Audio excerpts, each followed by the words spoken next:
Et vous écoutez Bretagne 5, il est presque 8h15. Bretagne 5, l'invité de la matinale. Et notre invité politique ce matin, Gwendal Jean, il est animateur fédéral des jeunes socialistes du Morbihan. Et il est venu de loin, de l'Orient. Il a traversé la Bretagne quand même pour nous rejoindre ici au micro de la matinale. Soyez-en remerciés, bonjour. Bonjour, merci pour votre invitation.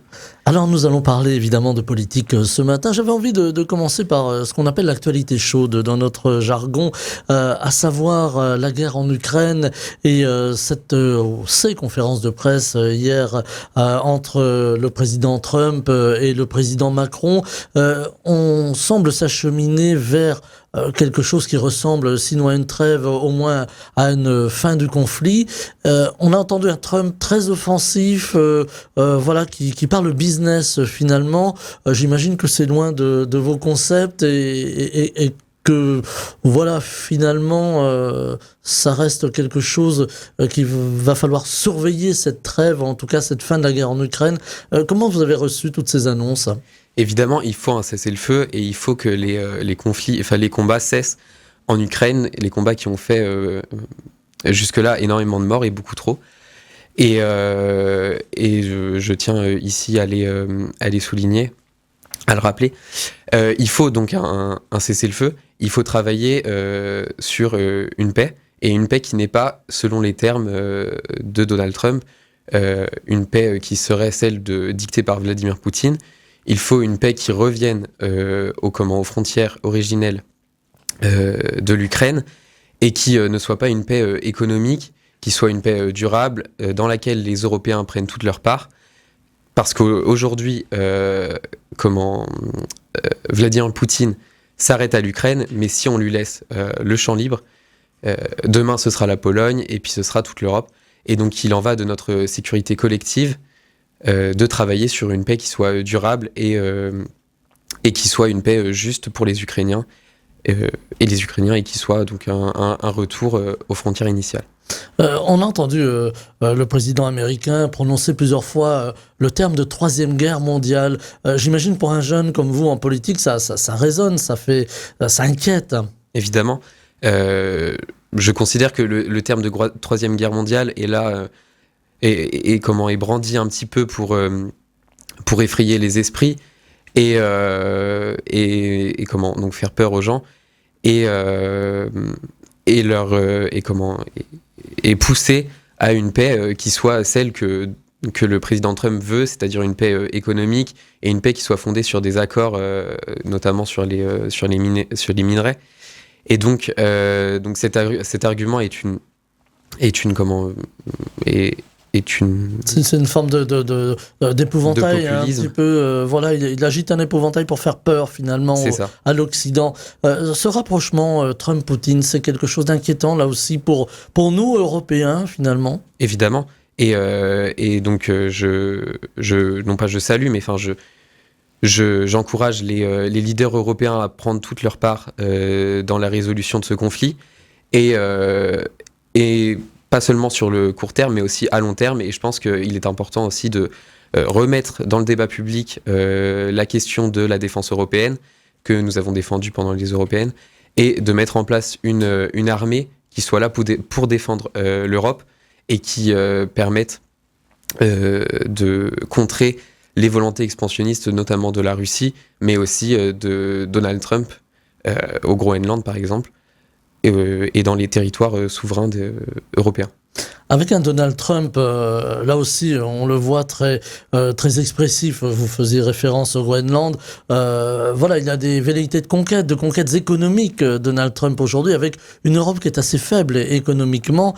Est-ce que là aussi, ça peut constituer un sursaut pour l'Europe ? Est-ce que l'Union européenne peut se resserrer finalement face à cette espèce d'hégémonie américaine ? L'Europe doit se réaffirmer, évidemment, et doit affirmer une position claire et une position diplomatique qui soit la sienne et non pas toujours derrière les États-Unis, et fonder un véritable troisième bloc, si on peut le dire comme ça, entre la Russie d'un côté et la Chine la Chine et la Russie d'un côté, et les États-Unis de l'autre, et qu'elle affirme donc notamment par la défense européenne et la diplomatie européenne une position qui soit la sienne, et donc la position qui soit celle du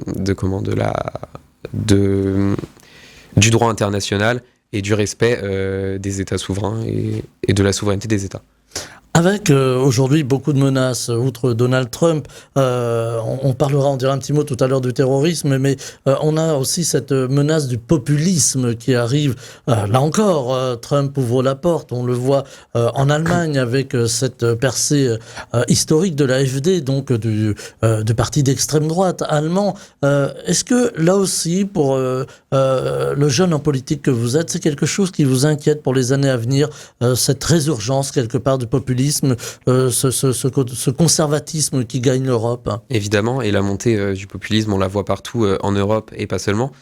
Et je tiens à souligner que en Allemagne, le cordon sanitaire n'est pas encore rompu, parce qu'on a vu en France que ça n'a pas toujours été le cas, notamment avec le gouvernement Barnier, qui n'a fait que céder la main à Marine Le Pen. Et j'espère qu'il y aura un sursaut dans les temps à venir de François Bayrou. Ça a l'air d'être compliqué, mais au moins de nos prochains dirigeants quant à la lutte et quant à la barrière contre le Rassemblement national et l'extrême droite en général.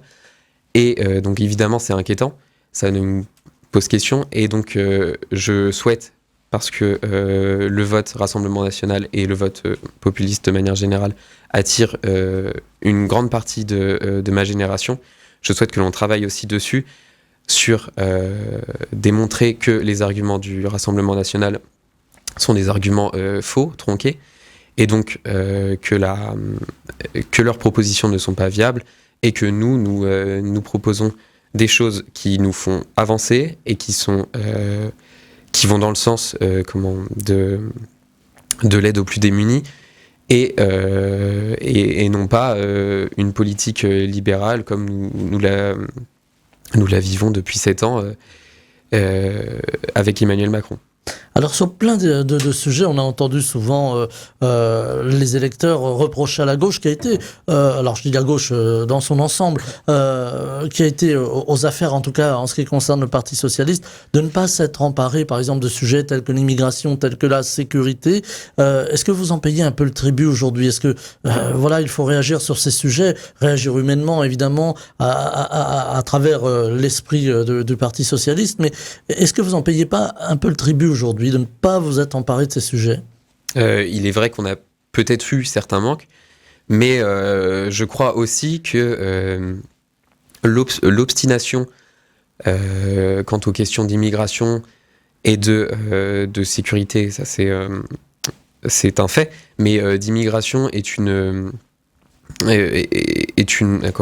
sorte de para.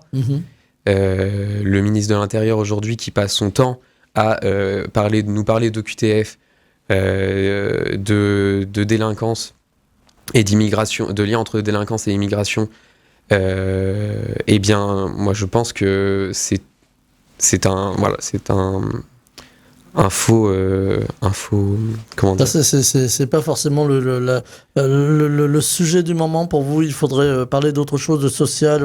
En tout cas, il faudrait parler d'autre chose. Oui, évidemment, il y a les violences faites aux femmes. Il y a l'égalité homme-femme. Et puis il y a plein d'autres sujets qui devraient intéresser le ministre de l'Intérieur, et non pas que la lutte contre l'immigration de manière générale. Oui. Avec cependant une attente des Français, on l'entend, il y a eu cette attaque à Mulhouse le week-end dernier qui a fait un mort, une personne, un Portugais qui s'est interposé entre un assaillant et des policiers. C'est réel, c'est dans nos rues et ça préoccupe les Français aujourd'hui. Il faut une réponse, on imagine bien à cette violence. Comment y répondre alors que des pays comme l'Algérie ne veulent pas reprendre justement les OQTF, en tout cas ceux qui créent des problèmes sur le territoire français. Est-ce que là aussi il faut avoir une politique diplomatique avec l'Algérie ou avec des pays qui ne veulent pas reprendre leurs ressortissants, qui peuvent commettre des actes de terrorisme sur notre territoire? J'aimerais juste rappeler pour commencer ce que c'est qu'une OQTF, parce qu'on en parle beaucoup, mais je crains que peu de gens savent ce que c'est. Une OQTF, c'est une décision qui est prise par un préfet sur simple défaut de titre de séjour, donc qui peut toucher tout le monde, qui peut toucher également un infirmier, une infirmière que l'on croiserait dans nos hôpitaux publics, un personnel de supermarché, enfin bref, tout le monde. Donc, il ne faut pas non plus brandir toujours l'excuse de l'OQTF. Voilà, ça peut vraiment toucher tout le monde et ça n'est pas un facteur de délinquance. Il faut requalifier justement ces fameuses OQTF entre ceux et celles qui viennent, qui travaillent, qui sont intégrés sur le territoire français et ces personnes qui viennent, elles, pour commettre des délits. En tout cas, quand on travaille, il faut évidemment permettre aux personnes qui travaillent d'être régularisées et d'avoir accès au titre français pour pouvoir continuer de travailler parce qu'ils contribuent à faire fonctionner notre économie et qu'ils cotisent, ils travaillent, ils participent à la vie économique. Donc nous devons leur rendre en retour un titre de séjour. Vous comprenez que ça inquiète quand même effectivement aujourd'hui cette violence dans les villes. Alors c'est le cas ici aussi en Bretagne, on prend le cas de Rennes ou de Brest, de Lorient, où on a aussi cette flambée du trafic de stupéfiants. Est-ce que là aussi il faut avoir un côté plus coercitif, j'allais dire plus ferme, ou est-ce qu'il faut passer par la prévention? Est-ce qu'il faut amener aussi l'éducation dans les quartiers? Est-ce que là il y a deux visions de la société entre la vision de la gauche et la vision des partis plus conservateurs ou de la droite qui s'opposent? Eh bien, la politique de fermeté, c'est la politique qui est mise en place par Bruno Retailleau, puis Gérald Darmanin avant, et des ministres sous Sarkozy encore avant. Donc, on voit bien que ça marche pas. Donc, il faut qu'on aille dans les quartiers avec des policiers locaux, des policiers municipaux, donc la remise en place de brigades locales qui connaissent les quartiers et aller vraiment mener une politique de prévention et de lutte au plus près, de lutte contre les narcotrafiquants au plus près des quartiers et éventuellement sur certaines drogues, je pense par exemple au cannabis, pourquoi pas mettre dans le débat sa légalisation et donc ce qui permettrait d'avoir un regard sur ce marché et de réguler un peu les flux par sa légalisation. Et donc c'est un rapport parlementaire qui le dit, qui va de LFI jusqu'à La République En Marche. Donc on voit bien que c'est une possibilité aujourd'hui qui pourrait être unanime, enfin pourrait être majoritaire à l'Assemblée nationale. Donc il faudrait, je pense, mettre cette possibilité sur la table. Alors avec un paysage politique, on va rentrer un petit peu dans le vif du sujet politique, un paysage politique qui peine là aussi en France à trouver une forme de stabilité, bien que les motions de censure, en tout cas la dernière, n'ait pas été votée par quelques députés socialistes, mais n'a pas abouti. Est-ce que finalement il fallait revenir à une forme de stabilité pour pouvoir gouverner ce pays qui devient un petit peu compliqué à gouverner, qu'un petit air de 4e République? Et on a vu quand même qu'il y a cette scission au Parti socialiste aujourd'hui entre les députés qui ont voté et pas voté la motion de censure, mais aussi plus largement sur l'union de la gauche, sur le fameux NFP. Est-ce que c'est la fin de l'union de la gauche? Est-ce que on va vers un retour du Parti socialiste qui va se mettre en ordre de marche? Peut-être pour les élections, on va en dire un mot tout à l'heure. Ou est-ce que finalement l'union de la gauche, elle a tangué, mais elle est toujours là? Sur la dernière motion de censure, nous avons décidé de ne pas la voter parce qu'il fallait tout simplement un budget à la France. Ce budget, on a voté contre. On a eu quelques avancées, mais très peu. On a quand même travaillé, et je tiens à souligner, par le biais de nos présidents de groupes parlementaires et d'Olivier Faure, pour des avancées, notamment dans l'éducation, dans la santé. Mais nous n'avons pas voté la motion de censure pour permettre aux associations de recevoir leurs subventions et au pays de manière générale d'avancer. Cependant, on a déposé une motion de censure juste après pour dénoncer la dérive du gouvernement Bayrou qui qui plaçait de nombreuses thèses de l'extrême droite dans son discours. Ces fameux propos de submersion migratoire, voilà, c'était le propos du Premier ministre. C'est ça. Et donc pour revenir sur l'Union de la gauche, l'Union de la gauche aujourd'hui est toujours présente, le Nouveau Front Populaire existe toujours, Et nous allons toujours travailler pour l'union de la gauche, notamment avec les écologistes et les communistes, avec lesquels on a travaillé pour avoir des avancées dans le budget précédent. Donc voilà, et l'union de la gauche continuera à se faire, notamment au niveau local, vous le parliez sur les prochaines élections. Et sans union de la gauche, de toute façon, c'est pas comme ça qu'on arrachera des victoires. Et l'union de la gauche continue, on a bien vu à la niche parlementaire des écologistes, où nous avons voté d'une même voix la loi sur les polluants éternels et une autre loi proposée par le groupe écologiste. Donc l'union de la gauche aujourd'hui existe encore, à défaut, au contraire, même si certains voudraient nous faire croire qu'elle n'existe plus, aujourd'hui nous sommes toujours mobilisés pour l'union de la gauche en tout cas. Donc soubresaut néanmoins, parce qu'il y a eu des paroles dures entre Olivier Faure par exemple et certains responsables de LFI. On a même entendu Jean-Luc Mélenchon dire voilà, c'est fini, le Parti socialiste ne fait plus partie du NFP. Voilà, c'était juste des soubresauts où il y a quand même eu un petit coup de canif. Mais Jean-Luc Mélenchon, c'est pas lui qui décide qui est membre du NFP et qui ne l'est pas.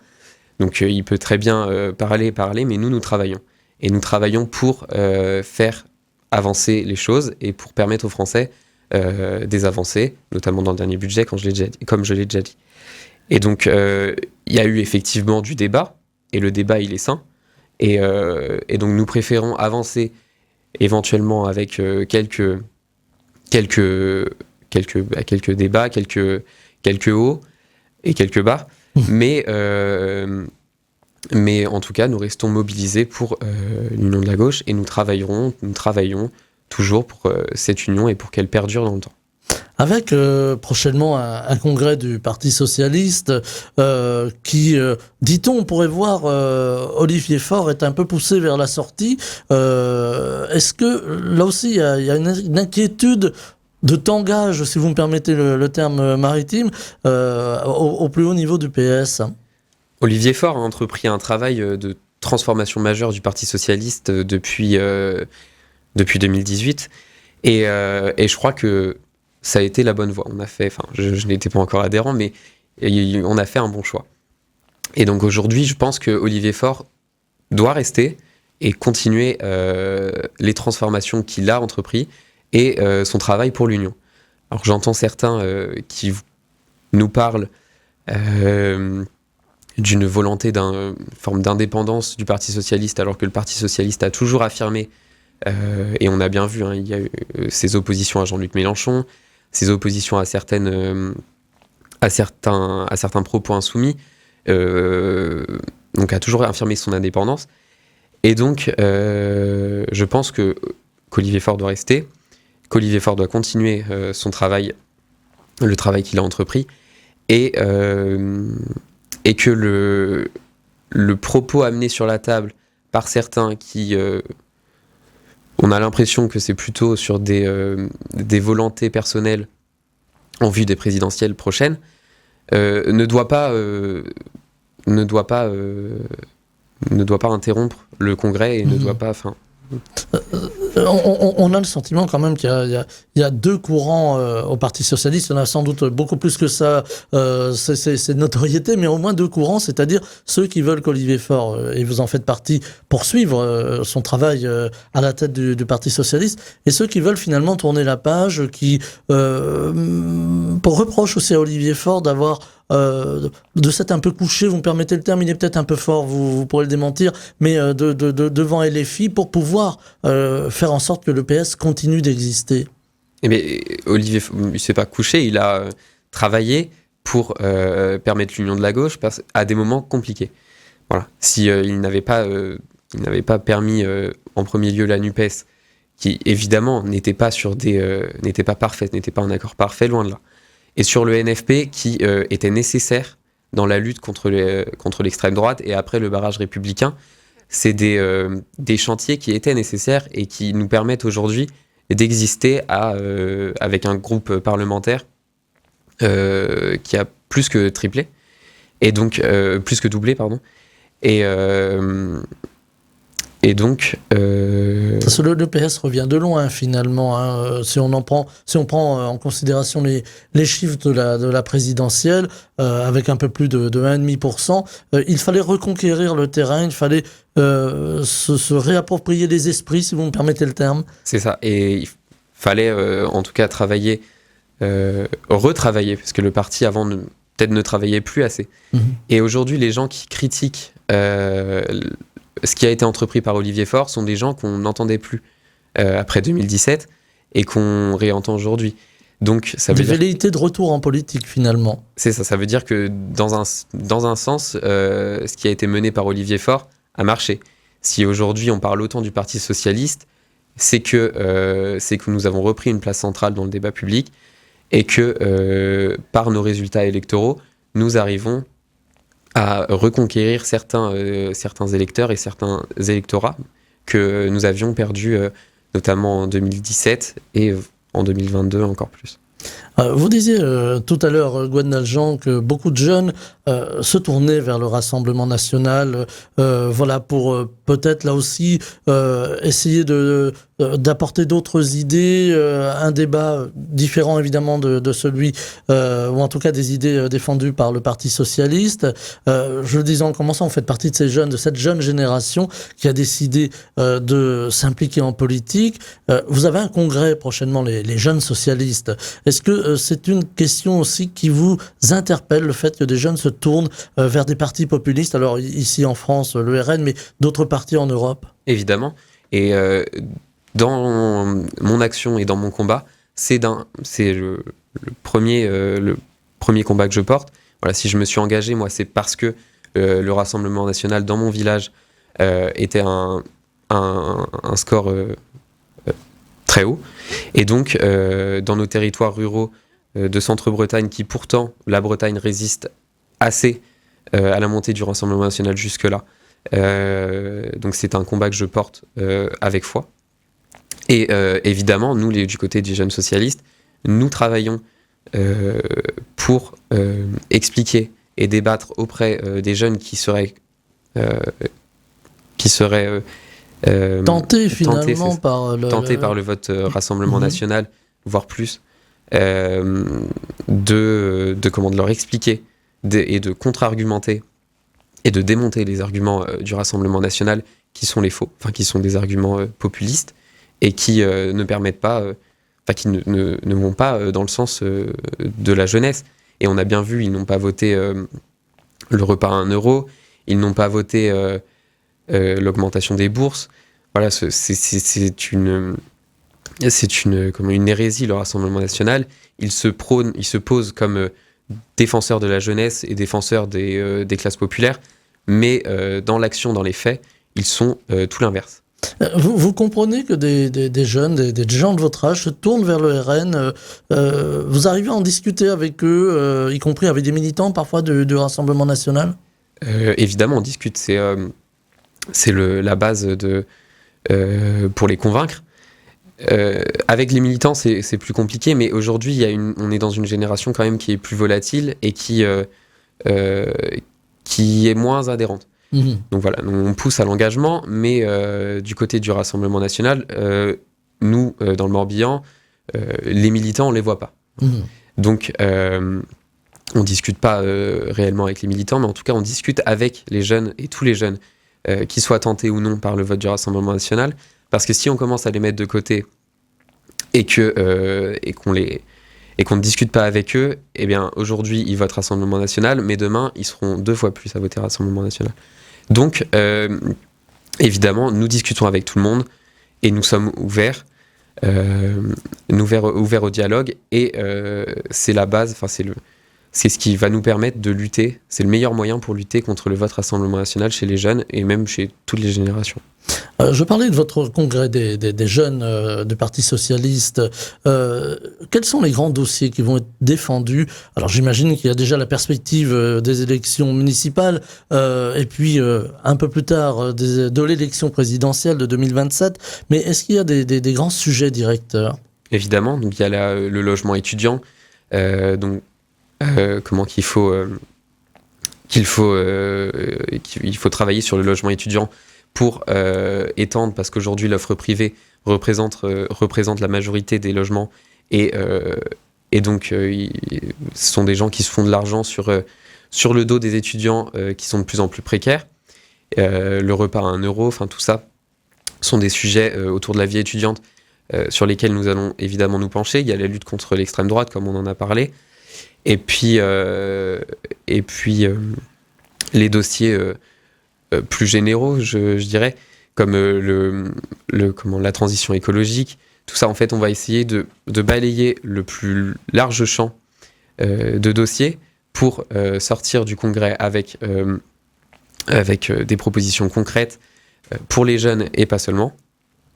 Et puis, comme on parle du congrès des jeunes socialistes, je tiens à souligner le travail de la direction sortante et de Emma Rafovic, la présidente sortante, aujourd'hui eurodéputée, depuis 2020, je crois, qui a refondé un mouvement qui était presque HS. Et donc, donc je tiens à souligner leur travail à tous. Dans cet engagement, il y a aussi la volonté de proposer des choses. Je parlais du congrès, j'allais dire des grands socialistes, si vous me permettez le terme, il est un peu trivial, mais en tout cas, le congrès du Parti socialiste. Les jeunes entendent peser dans l'avenir du Parti socialiste, entendent peser aussi sur les décisions qui sortiront du futur congrès. Évidemment, et c'est pour ça que nous avons un mouvement structuré avec un président qui porte notre voix, une présidente en l'occurrence, qui porte notre voix, notamment en bureau national, en conseil national du Parti socialiste, parce que nous voulons vraiment que notre voix soit entendue et écoutée par la direction. Et même, à chaque fois, nous avons su montrer notre indépendance vis-à-vis de la direction du parti, que ce soit au niveau local qu'au niveau national. Et nous avons porté, parfois minoritairement, des positions en bureau national. Et donc voilà, nous voulons vraiment peser et à minima faire entendre notre voix et nos positions quand elles ne sont pas en accord avec la direction. Il y avait besoin de dépoussiérer un petit peu le Parti socialiste, y compris après les scores, il faut bien le dire, calamiteux de la présidentielle. Il y avait besoin de le dépoussiérer, d'amener un peu de jeunesse, d'amener une forme de dynamique aussi, de nouvelles dynamiques. Il y avait besoin, en tout cas, de retravailler autour des militants. Et il y avait besoin d'une jeunesse, évidemment, mais il y avait aussi besoin de militants qui étaient déjà là, qui connaissent le travail, qui connaissent le militantisme. Voilà, donc ce qu'il faut en fait, c'est un balayage générationnel pour pouvoir avancer, si bien sur des propositions qui soient celles des jeunes, mais qui soient aussi travaillées avec des plus anciens. Et donc voilà, il faut de la jeunesse et il faut tout le monde. Il faut de toutes les générations. Il faut que ce soit intergénérationnel. C'est ça. Aujourd'hui, il reste une petite minute. Vos priorités, on va parler du Morbihan. C'est quoi? C'est les élections, les prochaines élections municipales? Vous êtes déjà en campagne, si j'ose dire? Nous commençons à travailler évidemment sur des projets municipaux. Voilà, ce que nous voulons, nous, c'est des projets municipaux ambitieux qui placent la jeunesse au centre de leur programme. Et nous voulons aussi travailler avec une gauche qui soit ambitieuse, sérieuse et ouverte. Voilà. Et nous voulons vraiment que ce soit des programmes qui soient travaillés par des collectifs qui incluent les organisations de jeunesse de manière générale, les partis politiques, les syndicats, les acteurs économiques locaux. En fait, ce que nous voulons, c'est travailler sur quelque chose de très large et qui permettent d'avancer, parce que dans le Morbihan, nous avons quelques difficultés, nous avons peu de bastions de gauche. Donc voilà, nous, ce qu'on veut, c'est travailler, arracher des mairies à la droite, et puis proposer à chacune et chacun des Morbihanais et Morbihanaises des programmes ambitieux, portés par une gauche sérieuse, et qui place la transition écologique, la lutte pour l'accessibilité, la jeunesse, le logement, et j'en passe, au centre de leur programme. Gwendal Jean était avec nous ce matin, animateur fédéral des jeunes socialistes du Morbihan, qui a fait une longue route pour être avec nous en direct au micro de la matinale. Je vous remercie, je vous souhaite une très belle journée. Merci à vous, au revoir. Bretagne 5, Stéphane Hamon, le 7-9.